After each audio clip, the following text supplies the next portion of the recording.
Pag naglilinis po ako ng gulay, pinapatakan ko po ng vinegar. Ganyan o.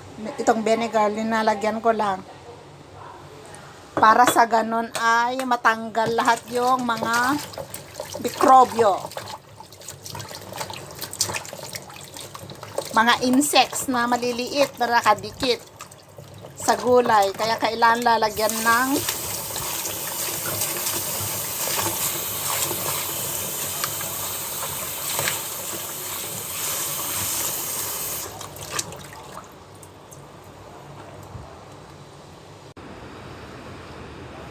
ang technique po ang pagluluto ng ganitong long beans. Ay ganito, pag pinutol daw ng kutsilyo, kapag hinati mo ng ganun sa kutsilyo, matigas daw ang long beans. Kaya kapag magluto ng long beans, kaya lang kasi kapag putulin lang daw ng ganito, para malambot, hindi siya yung matigas. Kaso nga lang, kung mas maganda kasi tignan kapag hinihiwa dahil nakapantay-pantay lahat ang laki. Samantala kapag pinuputol lang ng ganito, minsan may maliit, may malaki, ganon. Kaya pag titignan mo, hindi siya gaanong maganda, pero mas masarap naman dahil hindi siya makunat. Ito na, naputol ko ng lahat. Nahimay ko na. Lang guys, ang pagluto ng karne dito. Sandali lang na iligisa. Karne ng baboy or manok, baka. Ganito lang guys. Ganito lang, paghaluin lang.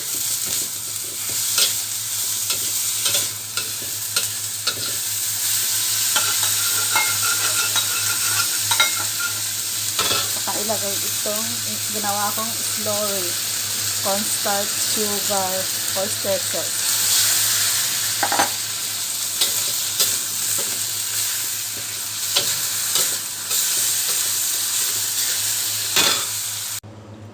Ito na yung aking long beans with sliced pork. Magluluto naman ako ng dried banana blossom. Tinanggal ko po yung dito sa dulo niyang matigas. At saka itong black ear. Black fungus ang tawag din dito. Ganyan binabad ko muna. Pag bumuka na, tatanggalin itong matigas dito sa gitna. Ganun lang. At pag nagupit na lahat yung matigas sa gitna, yung black ear, lalagyan na ng cornstarch. Dahil huhugasan. Lalamasin lang na gano'n, no? Para matanggal lahat yung mga nakadikit na maliliit na insects.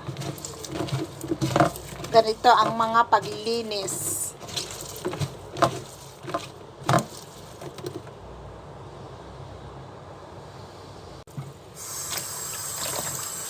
Ganito lang,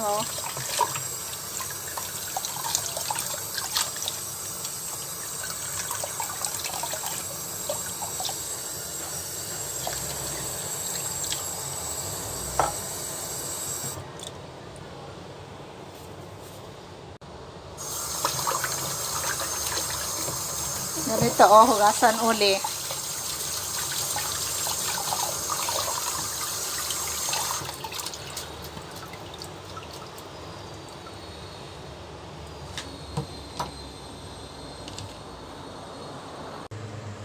Ayan, kapag mainit na yung mantika, lagay na yung bawang.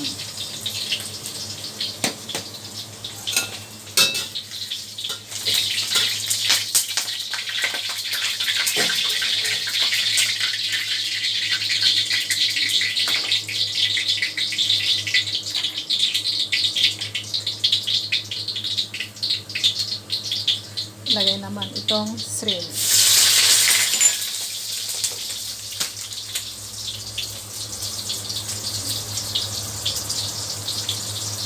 Pagsabayin, ihalo itong banana blossom at saka black ear.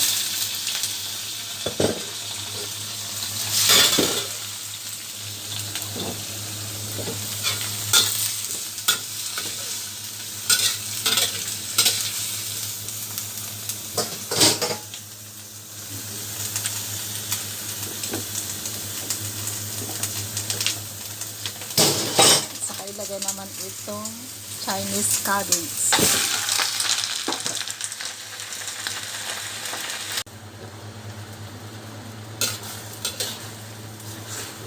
Ito, niluluto ko na.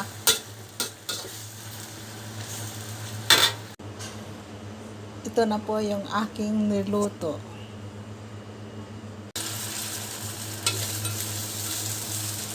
Ito po yung niluluto kong chicken curry. Ito yung ginamit kong curry paste. Maanghang ito, red curry. Ito na yung aking red curry chicken.